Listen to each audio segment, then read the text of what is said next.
Someone remarked during the break that moving from my introductory section this morning to Dave's section in the afternoon was a bit like going from high school to brain surgery. Well, this is where we go from brain surgery to holistic philosophy. So we're going to shift gears again. In 1985, a very interesting article was published in several major newspapers, including the New York Times. It struck me so that I used it in a presentation to the Market Technicians Association in early 1986. The article was about the discoveries of a scientist named Benoit Mandelbrot, M-A-N-D-E-L-B-R-O-T. He had taught economics at Harvard, engineering at Yale, physiology at the Einstein College of Medicine, and the article was about his discovery of the fractal geometry of nature. I'd like to read some of the excerpts from the article that appeared in 1985. At the age of 61, Mandelbrot can watch his revolution advance. He has invented a new way of describing, calculating, and thinking about shapes that are irregular and fragmented, jagged and broken up. A new geometry has emerged, and it turns out to be nature's own. The interesting feature of a lightning bolt's path, for example, was not the straight line denoting its direction, but rather the distribution of its zigs and zags. A new kind of symmetry has emerged, not the left to right or front to back, but of small scale patterns to patterns on larger and larger scales. The self-similarity of a broccoli floret whose tiny bifurcations echo the branching of the stalk as a whole. Fractals also describe the way things cluster in space and time. Mandelbrot made his most important early leap of imagination when at IBM he was asked to examine the problem of noise, unexplained errors in electronic transmission lines. It was a nasty and expensive problem for the resident experts. The errors were not completely random. They tended to come in bunches, and Mandelbrot realized that the degree of bunching remained constant whether he plotted them by the second or by the hour. Oddly, the patterns that arose and the mathematical description of them seemed to apply just as well to very different problems, from fluctuating cotton prices since the 19th century to the rising and falling of the Nile River through 2 millenniums. Things wear their irregularity in an unexpectedly orderly fashion. They have self-similarity on different scales. When you zoom in, looking closer and closer, the irregularities don't smooth out. Rather, they tend to look exactly as irregular as before. To economists, some of Mandelbrot's fractal patterns looked indistinguishable from records of stock market prices. Economists needed to understand the heretical idea that prices don't change in a smooth, continuous flow. They can change abruptly in instantaneous jumps, and dam builders, reservoir builders, and risk insurers of all kinds needed to understand that traditional notions of probability were leading them to underestimate the likelihood of the rarest, most catastrophic events. In economics, daily fluctuations are treated one way, while the great changes that bring prosperity or depression are thought to belong to a different order of things. In each case, Mandelbrot says, my attitude is, let's see what's different from the point of view of geometry. What comes out all seems to fall on a continuum. The mechanisms don't seem to be different. Now, Mandelbrot's patterns were generally very closely allied with the patterns found in nature. And it's lucky that he started doing his research in the computer age, because the computer helped out in such difficult calculations that were required to recreate some of these patterns. I'd like to show you a few of the designs that Mandelbrot took a close look at to suggest the kind of structures that he was finding in nature. Now, I don't think a picture of a snowflake is out of place in a financial conference, particularly this one, since so many people have called Elliott wave practitioners pretty flaky anyway. What Mandelbrot was saying was that the entire picture is made up of elements which themselves take the shape of the entire picture. This snowflake has a particular 6-section design, and if you look very closely at each of the separate sections, they take the exact same shape as the whole. If you look even closer at the makeup of each section, you'll find that it, in turn, is made up of 6 sections, which reproduce the picture that the whole gives us. Let's look at another one of the designs. This is a rough depiction of the broccoli floret referred to in the article.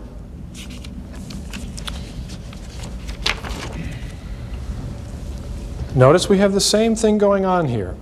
2 branches upward into a branching sequence. And at this separation point, 2 branches upward into a further branching sequence. If you take it from this point, 2 branches upward. If you take it from this point, 2 branches upward. From this point, 2 more, and 2 more, right into the end. 8 different degrees of trend, as Elliott might have put it. Again, the whole is a picture which is exactly the same as each of the parts. And those parts add together to create the entire picture. One of the designs in Mandelbrot's book that caught my eye was this one. He was trying to show that what at first glance appears to be kind of an irregular, jagged, random progression of upwards and sideways movements was actually following a model of which the smaller portions were the building blocks. In other words, the smaller portions took exactly the same shape as the larger portions, which took exactly the same shape as the whole, ultimately. Well, had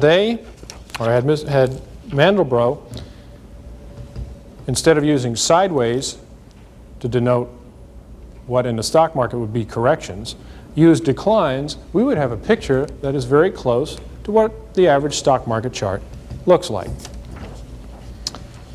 My contention is that R.N. Elliott was saying exactly this same thing 50 years prior.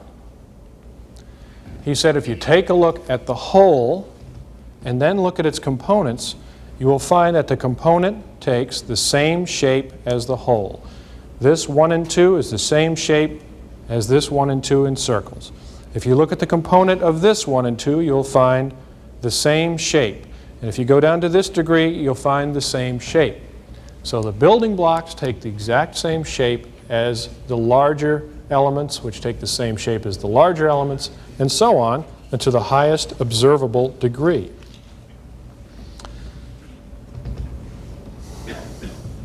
I had mentioned earlier that a lot of people were taken aback by the concept that the small degrees of trend and the large degrees of trend were created by the same sequence of psychology. Just to show you the real world method for recreating a 5-wave structure, I'd like to ask how many people here have ever observed the trading on the New York Stock Exchange or in the pits in Chicago? Okay, a lot of you have been there. Well, you can see this kind of psychology, the 5-wave psychology, operating at extremely low levels, extremely short time periods, just as you can see it operate on the longer term trend. The question is, do the individuals involved, those people who are trading the extremely short term, do they really think in crowd psychological terms? These people may be changing their minds quite often, Are they really doing it in concert with some kind of larger trend? Well, I think the answer is yes. I sat in a trading room once, off and on, for about a year. And I was amazed at how many times I saw an individual trader change his opinion in the course of one day. He'd be watching the screen, and he's watching the ticks go to plus 200 and plus 300, and he was bullish as he could be. And a half hour later, they're going plus 100, plus 50, and heading toward the minus zone, and he was turning bearish and selling some stuff. He never made a lot of money. But he did take his cues from the overall market and change his mind very often during the day. Now, I was watching the activity in a pit one day, and I noticed something very interesting. A lot of the times you would see that same kind of activity come in bunches, as if there was an advance and a contraction, almost like volume, expanding and contracting. And I began to realize what was going on. Here's the pit operating, and let's say there's been a bear market going on for a week. Now, to a pit trader, that's a major bear market. It's already worn him out. 5 straight trading days of declining prices with small rallies along the way. And one day they're watching the tape, and it's kind of slow because volume is sort of receded during the decline. And all of a sudden the market seems to be stalled out. And a couple of those traders who've been there for the longest period of time, you know, the really grizzled old guys that really know the game, you know, they've been in it for almost 2 whole years. In the back of the room are watching the tape, and they say, buy me 10, buy me 50, buy me 100. And a few heads turn because, you know, these are pretty good sized lots. And the market, sure enough, starts to tick up a little bit, and then it stops again and starts to recede very slowly. And most of the other people taking a glance at the prices are saying, it's the same old stuff. Here's a rally and a decline. We're going to come back to new lows just like we've been doing for a week. Forget it. They take another bite of their sandwich, and they keep half of one eye on the board. And all of a sudden they notice a few minutes later the market isn't making a new low. It's holding at a higher bottom. Well, to a trader, that's a fundamental news event. And he starts watching more closely, and all of a sudden they're getting a little bit excited, and 1 or 2 orders pop out and the floodgates open. They're screaming and yelling, get me in, I want to buy so-and-so, buy this, buy that. Sure enough, prices are roaring up like this, and it's a typical broad, powerful third wave. It ends abruptly, and another reaction sets in. And the guys who bought a little bit late have had a bit of a disappointment. They're at kind of a loss here, but it's still a 4th wave. Now, behind the scenes, over, you know, in the corner there, are some of the younger traders. They've only been trading for about a week and a half.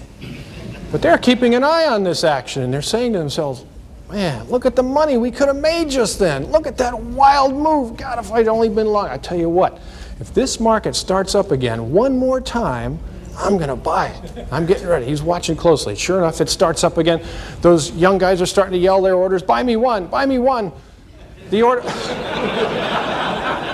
orders from Merrill Lynch finally make it down to the floor, and the final flood as the 5th wave goes up, and those wise guys that started it all croak from the back, sell me 10, sell me 50, sell me 100, and the 5-wave move is over. And there you've created the same 5 waves of psychology, and the whole thing took about 35 minutes. Or maybe less. Sometimes it may have taken 4.5. But that step up probably is the start of another larger sequence of 5 waves. That in itself is wave 1. And then wave 2, the pullback develops in the same psychology, but on one larger degree and taking a bit longer, starts to develop. And wave 3, 4, 5, etc. carries on until you've got a full-fledged bull market lasting 2.5 days.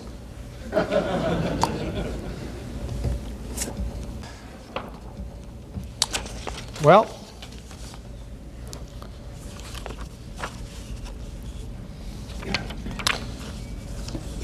Mandelbrot did not describe or list the particular fractal patterns that nature presents. In fact, when it came to prices in markets, the interviewer said that he had no way of describing what the patterns were or predicting what the outcomes would be. In fact, R.N. Elliott did both.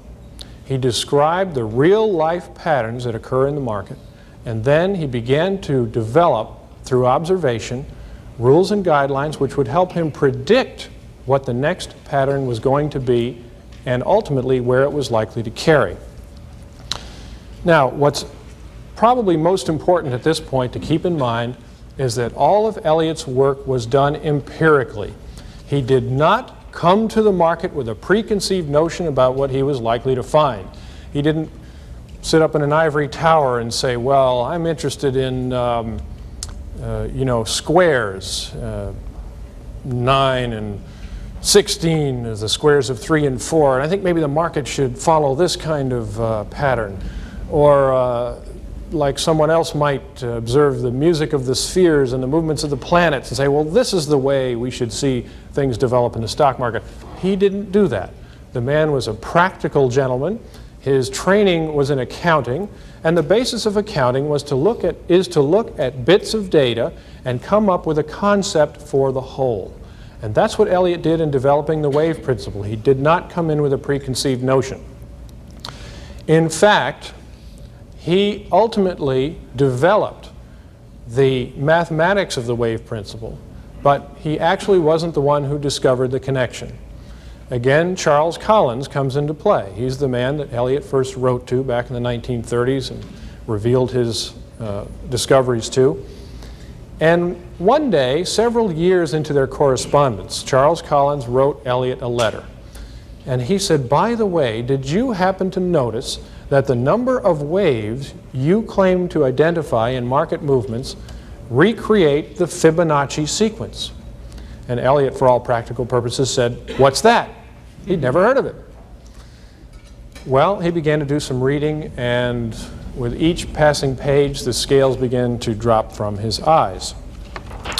And ultimately, he decided that the Fibonacci ratio was the essential determinant of the entire development of psychological wave structure in speculative markets. Now, how is the Fibonacci sequence recognizable in the patterns created in markets and identified by R.N. Elliott?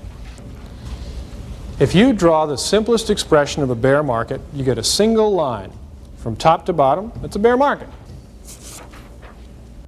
If you draw the simplest expression of a bull market, you'll get a single line to the upside.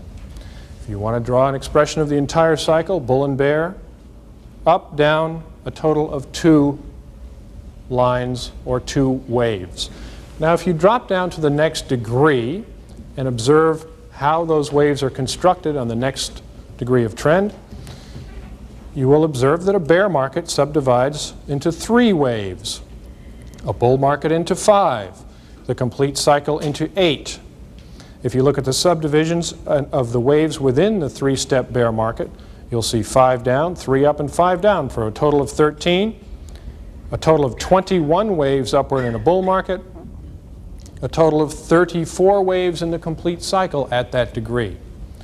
Well, you can continue this through further numbers, and you'll find 55, 89, 144, 233, 377, 610, 987, and on. The further down in degree you go, the more waves you will get, and it will create the Fibonacci sequence of numbers.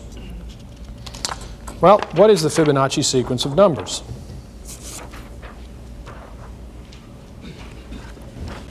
This number sequence has actually been known for thousands of years. It was known by the ancient Egyptians.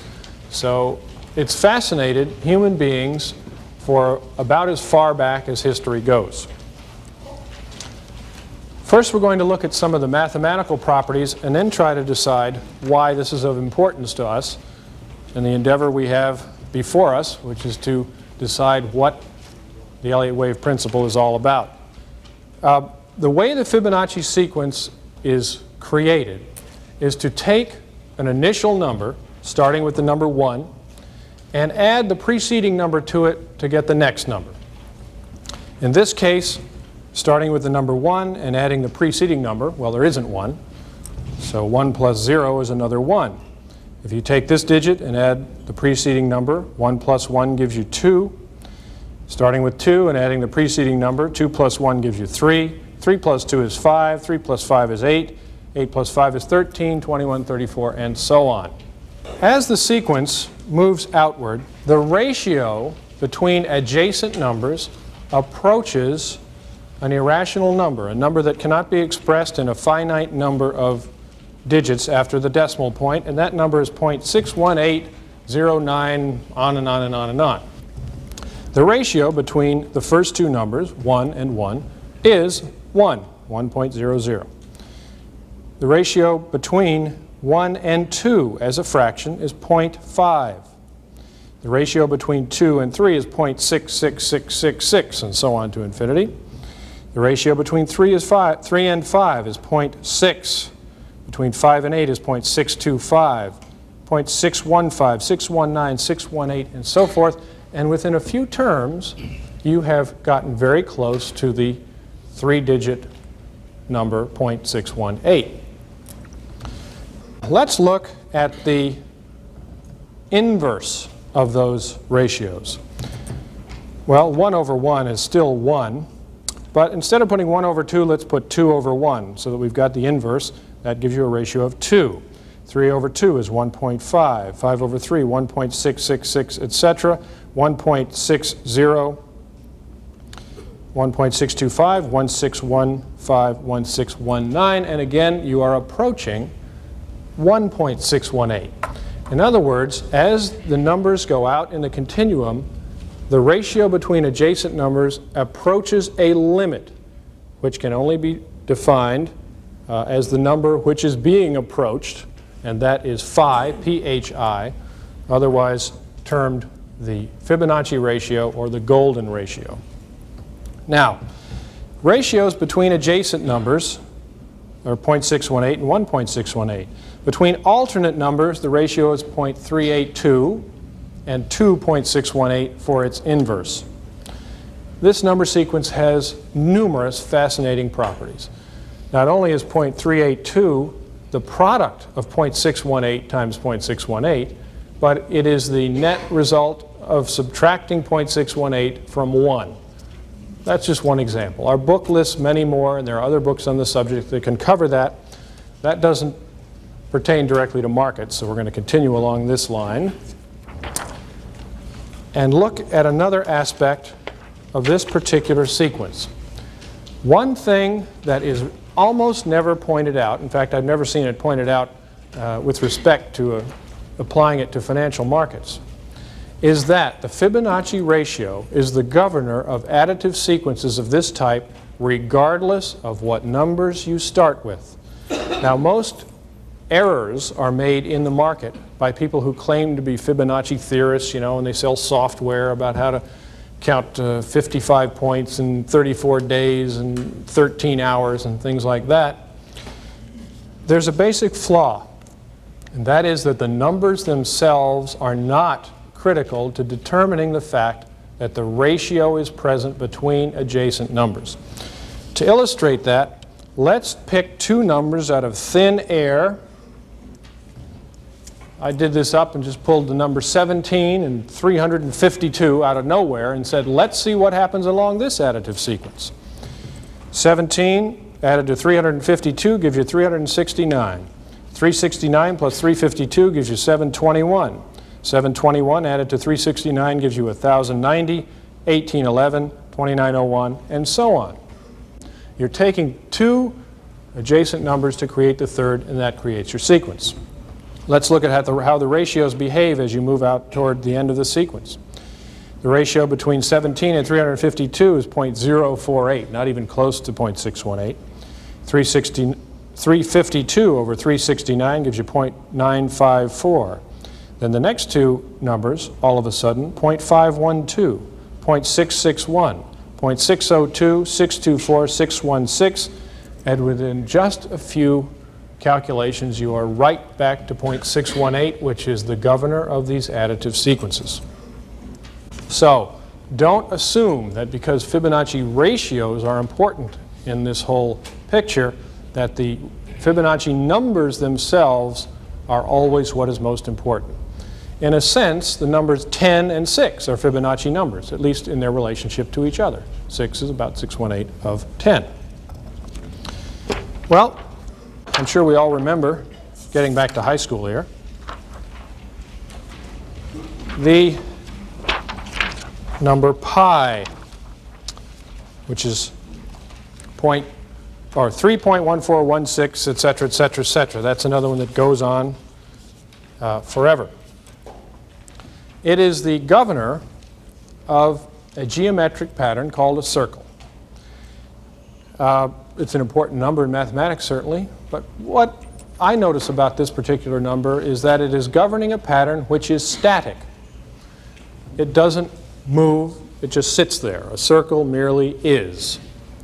Well, the interesting thing about phi, Phi, the Fibonacci ratio, is that it is found throughout nature, not in static patterns, but in patterns of growth and decay, patterns of expansion and contraction. And that's what sets it apart from most other mathematical relationships found in geometric forms.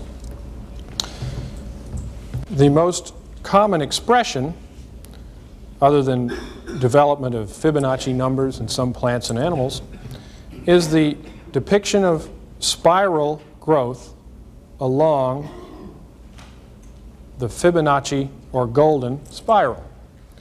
The most commonly referred to animal that follows that growth is the chambered nautilus. This spiral is created by increasingly lengthy radii emanating from the center, and at each 90-degree turn, the radius is 1.618 as long as the preceding one. This continues outward or inward, depending on your perspective, and creates that spiral. These spirals are found, as I said, in the chambered nautilus. They're found in certain types of plants. One that's rather interesting, and as I mentioned, usually it's in a growth pattern, but they're also found in decay patterns. When a poinsettia leaf dies and curls up, it curls up into a Fibonacci spiral. This also occurs in inanimate objects. Galaxies are supposedly expanding and or contracting. They take the shape of several spirals, outward and inward. Ocean waves curl over in the same shape. Hurricane clouds. As I said, many types of plant growth, animal growth, and it's remarkable how long the list is, and it's being expanded every day as people do more work. Besides just the spiral objects, there are others that show the Fibonacci ratio in their dimensions. Chicken eggs, for instance, are approximately 1.618 times as long as they are wide. People, actually, display the 5-3 Elliott idea quite well. You have 5 major appendages. You've got 2 legs, 2 arms, 1 head. Coming out of one of the appendages, your arm, it subdivides into 3 sections. At the end of that section, it subdivides into 5 fingers. Each finger subdivides into 3. So the human body is a 5-3, 5-3. Still trying to figure out where the other 5 is. I've had 2-page letters from dentists who tell me that the teeth are remarkably full of Fibonacci relationships, from single teeth to the front of the mouth to the back of the mouth, and onward and onward and onward. As a matter of fact, some of the most highly paid and successful orthodontic surgeons are those who design the teeth and the resulting look of the mouth in Fibonacci proportion to all kinds of other elements on the face. People continually walk out and say, "I'm thrilled, it looks great." You can have a set of teeth that don't fit the person, and they don't look good, even if the teeth by themselves sitting on the table look pretty good. Well, I think you might well ask at this point, what does this really have to do with the development of the stock market? Well, the best way to display a spiral on a 2-dimensional piece of chart paper is to slide it back just a little bit and let that spiral go around to the area that you don't usually look at. If you draw these spirals emanating from the peak of each first wave of one larger degree, you'll see how it develops. Moves outward from the peak of this very small first wave, touches the top of the first wave of the next size, comes around and touches the first wave of the next size, and so on, thereby reflecting the idea that the stock market is somehow measuring or reflecting a growth pattern. What I think is happening is that the stock market, which is the popular valuation of human productive enterprise, is actually recording the growth of mankind through history. And that growth is not straight line, and it's not random, and it's not even cyclical, where human beings go back to square one every time they make a big mistake. This growth pattern is the type of growth pattern that nature prefers. It is a 3 steps forward, 2 steps back, social and cultural growth through history. And that, I think, is really the essence of why R.N. Elliott's discovery is so important. I think it's a breakthrough in sociology, akin to the breakthroughs in the physical sciences that were occurring 400 years ago. Now, I know what some of you are sitting there thinking. You're saying, all right, Bob, how do I make a buck out of this? So, I guess I'll have to satisfy that instinct too. Well, with the number of waves reflecting so well the Fibonacci sequence, it was not surprising for Elliott to discover that many of the movements in the stock market reflected Fibonacci ratios between their price lengths and occasionally even their time lengths. Now, one thing I'd like to stress, and again, this is an area that has proved to be a pitfall for most people who apply the Fibonacci idea to markets. People usually try to take the simple road out. They either want a black box approach, which this obviously isn't, or even if they take a complicated approach, they want to make it so simple that unfortunately it doesn't work too well either. Usually people refer to Fibonacci in the stock market or any other market as a phenomenon which occurs with regard to retracements. In other words, if there's a big rally, they're going to look for a Fibonacci retracement. If there's a big decline, they're going to look for a Fibonacci retracement on the way back up. They do occur, but I can tell you from experience that Fibonacci retracements are less common and less important overall than Fibonacci relationships between waves moving in the same direction. Let's take a look at this. First, I'm going to cover the most common retracements.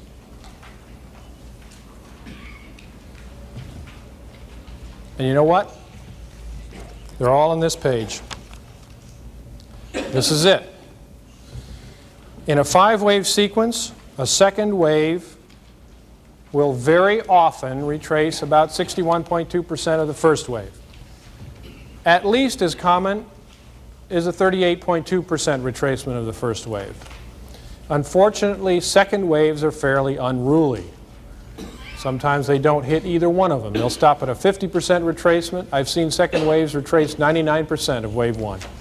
There are no hard and fast rules, but I would say that much of the time, 61.8% is close to what most markets show as a limit to wave 2 retracements. That is not particularly reliable in the wave 2 position, but if you count an ABC reaction against the trend and it falls at a typical Fibonacci retracement, it does have added weight for being a turn. Wave 4 is a correction of wave 3. Now, the retracement point for wave 4 is more reliable. It is extremely common for a fourth wave to retrace 38.2% of a third wave. And you will find very often, 4 times out of 5, I would estimate, that this level also happens to mark the low of wave 4 within wave 3. So you will have 2 reasons to estimate before it's bottomed that wave 4 in this drawing is going to bottom at this level marked by the dashes. In extremely powerful situations, you can get a fourth wave that retraces as little as 23.6%, which is the next Fibonacci ratio down the line. It's the ratio between second alternate Fibonacci numbers. It's also the product of 0.382 and the Fibonacci ratio 0.618. However, they're pretty rare, and the most reliable retracement is the 38.2% retracement of a fourth wave. Keep that in mind. It'll help you in many corrections. I want to show you one example of a retracement that helped me in the market.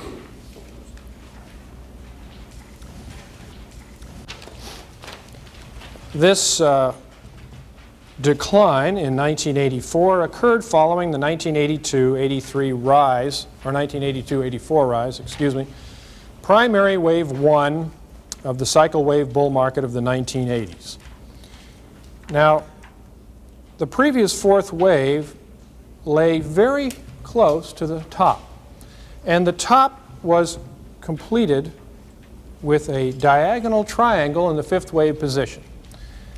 We already know from Dave's talk that diagonal triangles are indications of upcoming weakness.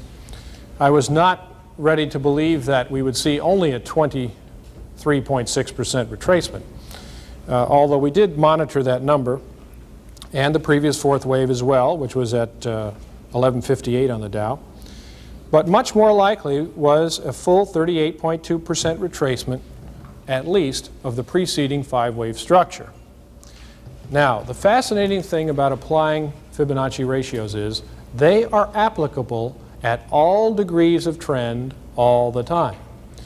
As this correction began to develop, and we were waiting for the 1090 level to be hit, which was the approximate 38.2% retracement level, it unfolded in three stages. It was actually a triple zigzag formation.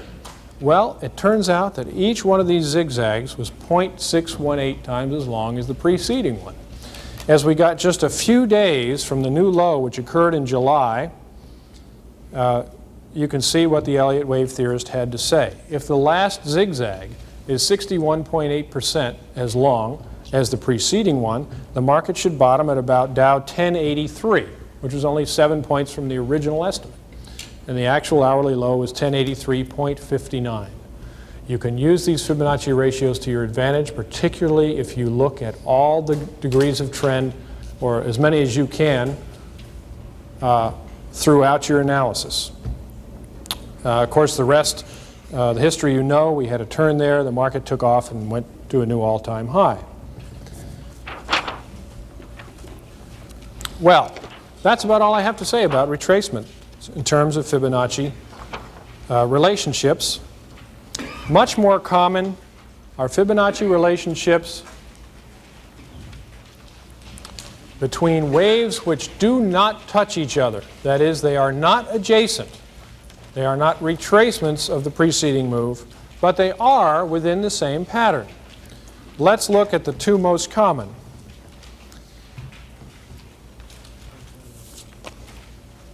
The first one you already know about. It's the guideline of equality. When you have a five-wave structure to the upside and wave 3 is the longest, waves 1 and 5 tend to be about equal in time and price. Let's look at this situation. R.N. Elliott noted several extended fifth waves during the time he was doing his initial pioneering work. And his observation that has been so useful over time is that the fifth wave, when it is the longest, tends to travel 1.618 times as far as the net travel from the beginning of the movement to the top of wave 3. Notice that this is a relationship between two advancing segments.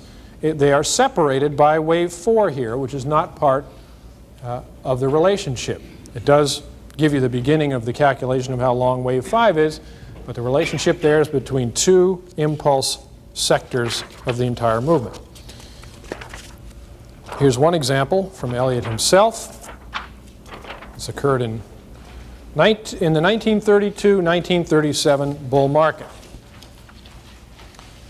The net travel between the bottom, the bear market bottom, and the peak of wave 3, when multiplied by 1.618, gave you the length of wave 5 right to its peak in March of 1937. We've got another example that's a bit more recent. This is not quite the same relationship of waves 1, 2, and 3 having a net travel equal to 0.618 of wave 5. But we did recognize this relationship as it occurred here in the 1980s. The first wave up, the first primary wave in 1982 and 3 ending in January 1984, when multiplied by 1.618, gave you the length of the next rise from the bottom in July 1984 that we just examined a bit earlier, right to the peak, or the twin peaks really, in July and September of 1986. And as you might not remember, given the action of October 1987, this was the largest down day in stock market history at the time. I believe it was 86 points down in one day. And that gave us the Fibonacci relationship between primary 1 and primary 3 before primary 4 got underway. Here is another fascinating Fibonacci relationship among impulse waves.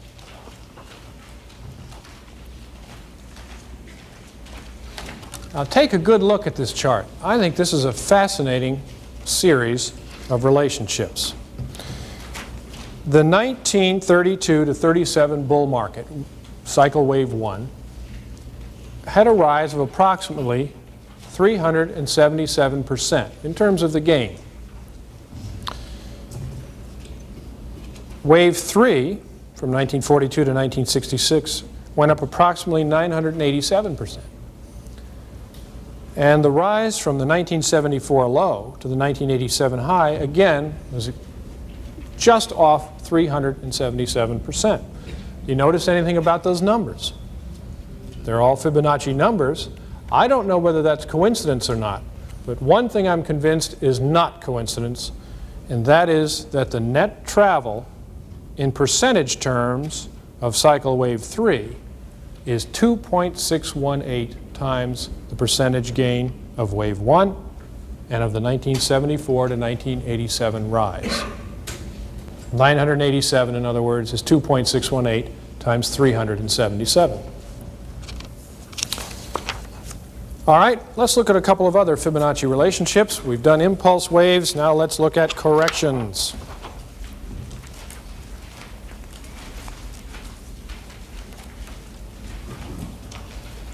In the so-called flat correction, it's pretty self-evident that all of the waves are approximately equal, so C, B, and A are about the same length. Zigzags are quite interesting and quite reliable in terms of their Fibonacci relationships. But again, we're not going to talk about a retracement here. We're going to talk about the relationship between the two downward movements, of course downward in a bull market correction. In this case, waves A and C.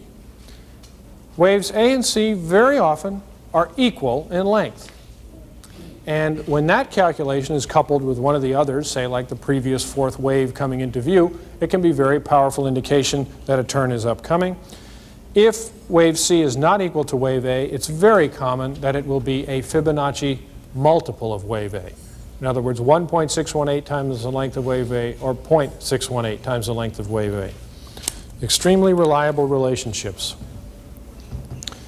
Now, the irregular pattern on the bottom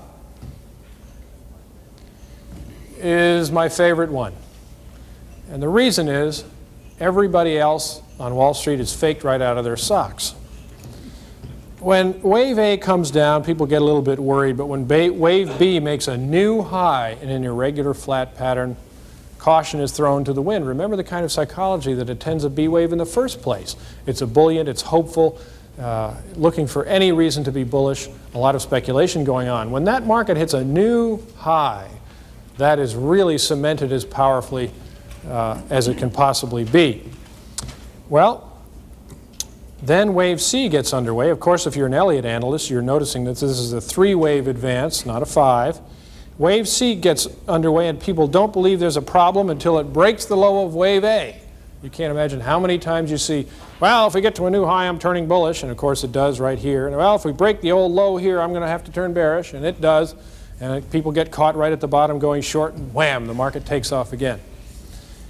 Another reason I like irregular corrections is that the relationship between waves C and A is so reliable. And that is that C is very often very close to 1.618 times as long as wave A.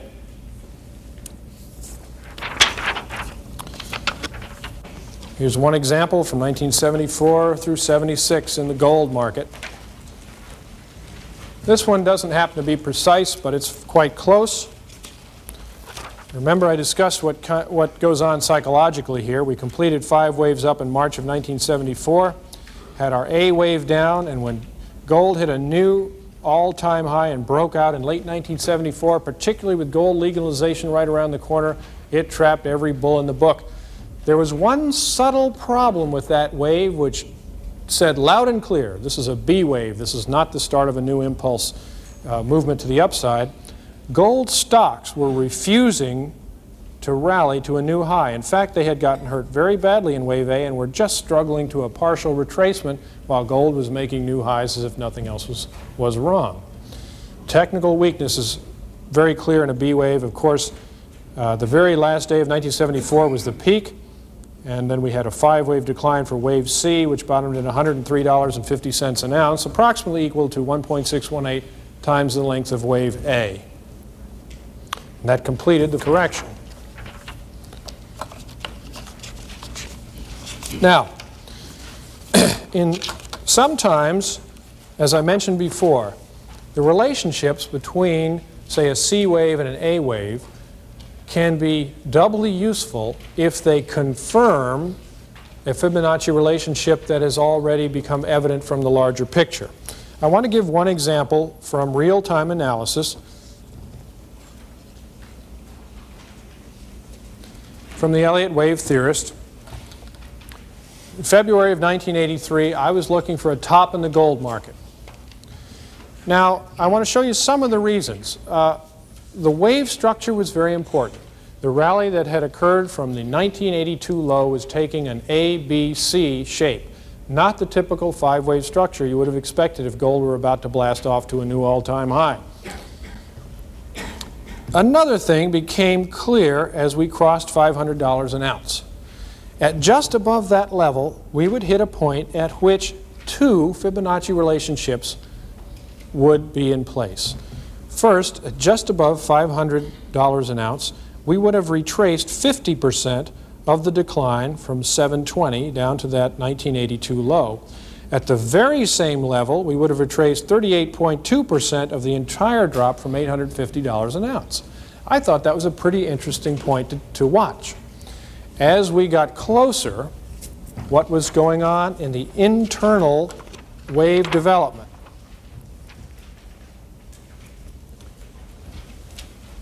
This is a picture of daily gold during that period, 1982 and 83. This was the low in 1982, and as you can see, it was developing into an A wave, a B wave triangle, and it was developing into a 5-wave C.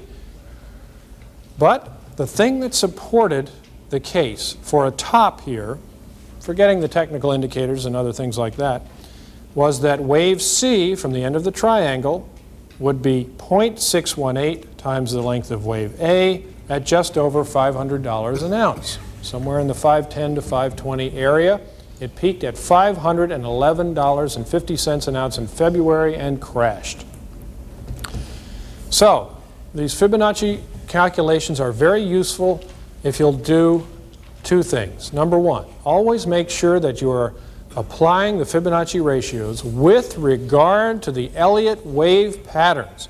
Don't do them willy-nilly just because there's a low and a high. If you don't know if it's a 5 or a 3 or an A or a B, your relationships will not bear keeping because they are probably not related to what's really going on. This actually contains an example. In this corrective B wave triangle, the price low is actually down here at wave A. At wave E, prices are higher, but that was the point to measure from, because the relationship you are trying to discover is that between wave C and A. So you don't measure from this price low. People who don't know their Elliott aren't going to measure from the right point. The second thing to keep an eye on is calculate all the Fibonacci ratios you can and see if they give you a cluster at a good point. We just had an example where 3 different calculations told you that in the low 500s there was a good chance of big resistance, and it turned out to be the top. The last section to explore is triangles.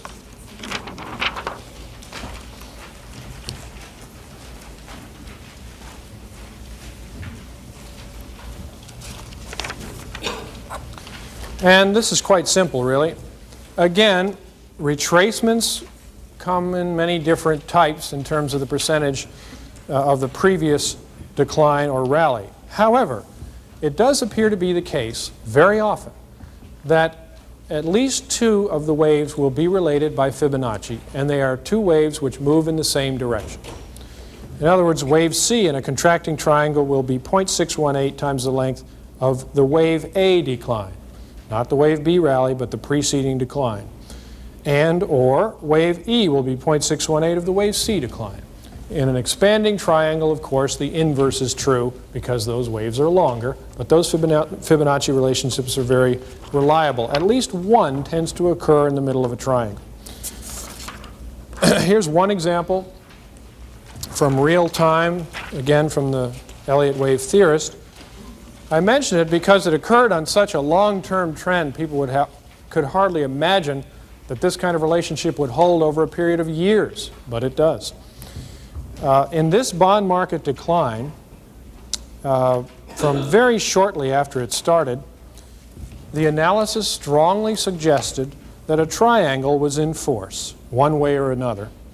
And this decline, therefore, was likely to be related by the Fibonacci ratio to this decline. In other words, in this case, intermediate wave C of the triangle should be 61.8% of wave A. And all during these months, that forecast kept being repeated, and it got support. You see this little subdivision here? It took the shape of a triangle again. And when you plotted A, triangle B, and started down in wave C, remember the most common relationship between wave C and A in a zigzag? C tends to be the same length as A. It turned out to forecast the exact same level. The 60 level on the bond market, plus or minus a half, the exact closing low was 59 and 31/32 before bonds turned around and went straight up. By the way, just to give you another inkling of the kind of psychology that occurs at these major lows, the Wall Street Journal ran a special section on opinions from every economist on the globe, it appeared, as far as interest rates were concerned, and the vast majority gave very erudite discussions and proposals of why interest rates had nowhere to go but up. Of course, the bond market made its low then. But this is just another real-time application of the Fibonacci relationship, this time in terms of the waves inside of a triangle. I'd like to bring one other thing to your attention. This is not in any of the textbooks, but it's worth knowing.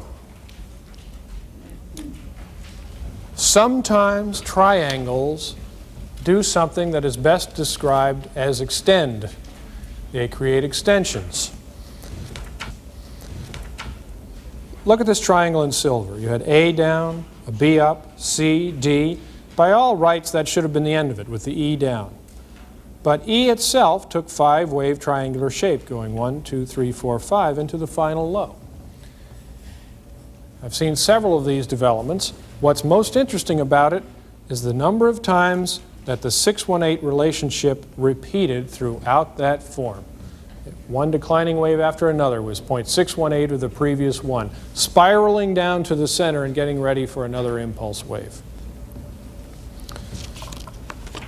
Now, I haven't spent much time or effort in assessing time relationships under the wave principle. I would like to invite any of you to do it. Ham-Bolton said, even though he wasn't convinced that Fibonacci time sequences in the stock market were the determinants of the turning points, they certainly seem to happen a lot more than chance would indicate.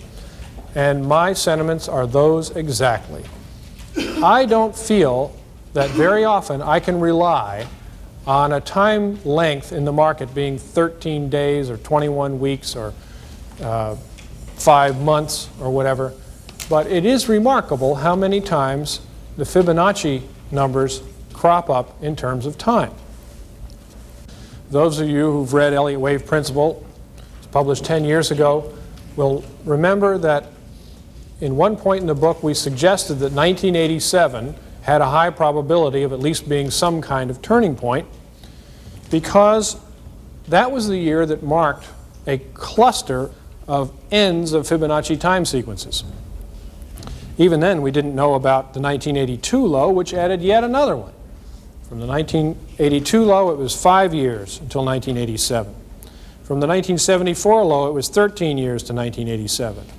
From the all-time high in constant dollar stock prices for the Dow Industrial Average in 1966, the top of cycle wave 3, it was 21 years to 1987. And from 1932, when this entire supercycle advance began, it was 55 years to 1987. We said, hey, this looks like more than a coincidence. Let's keep an eye on 1987. I assumed when I started doing Fibonacci analysis that the time element would tend to subdivide the same way the price element did. In other words, along Fibonacci lines. If an advance lasted, to pick a number, 260 days, then perhaps the decline would last 160, being in Fibonacci relationship. I'm sad to say that the results of that were not rewarding. If there is a Fibonacci determinant of the time element, it is more complex than I've been able to determine. So again, I invite you to take a look at it. It's going to take somebody a lot of work, but he should make a name for himself if he can crack that code. One last example, and this is in the category of oddball Fibonacci relationships. I include it only because I was either foolish or daring enough to go ahead and recognize these things in print several years ago. This was back in June of 1980. We have a chart here of interest rates on 90-day Treasury bills. Of course, they'd come from a low in 1976 to an incredible all-time high right here in early 1980. We had then experienced a collapse in interest rates. I believe that was March of 1980. And as it was developing, I was counting waves, and it went 1, 2, 3, 4, and then it was subdividing 1, 2, 3. And I noticed that if I took the peak value of interest rates here and multiplied it by 0.618 and subtracted that length from the high, it came out just a bit lower than rates were at the time. And I said, well, if we need to complete 5 waves, we do need to have one slightly lower low. The Fibonacci relationship would give us 6.38% on the 90-day Treasury bill, and that turned out to be the exact low to the 100th. And rates bottomed and turned around. Now, I don't know if I can form a guideline out of that one, but it does tell me one thing: keep your eyes open. These things happen more often than not. Well, I have to tell you that these types of concerns, this type of information, this type of stimulation to thinking about all different kinds of subjects is what keeps me interested in markets. If I were a fundamentalist and I were trying to guess what the next day, week, or month's news events were, if I were an economist and developed a black box model and just waited for the computer to spit out the answers, which usually don't work, if I were a technician who were only watching the 10-day oscillator on the advances and declines, I would have been bored to tears and quit this long ago. But the fact that the wave principle is on the frontier of what is happening in the science of sociology, and that new discoveries can be made every day in this endeavor, keeps me stimulated and interested. And I hope it will do the same for you. Thank you very much.